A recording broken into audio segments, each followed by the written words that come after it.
Jodhpur park Durga Puja 2024 তার পুজো মণ্ডপ প্রস্তুতি আরম্ভ হয়ে গিয়েছে। পুজো মণ্ডপের সামনটা দাঁড়ালে এইরকম লাগবে।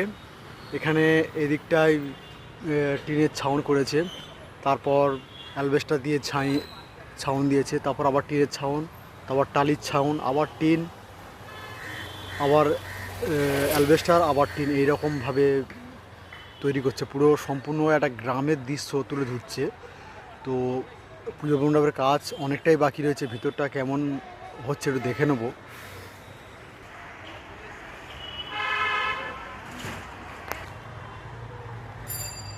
পুজো মণ্ডপের ভিতরে ঢুকলে ঠিক এই রকম লাগবে। এই ঠিক মাঝখানটায় প্রতিমা বসবে, পিছনে ব্যাকগ্রাউন্ডে এরকম টালি দিয়ে সাজানো হচ্ছে।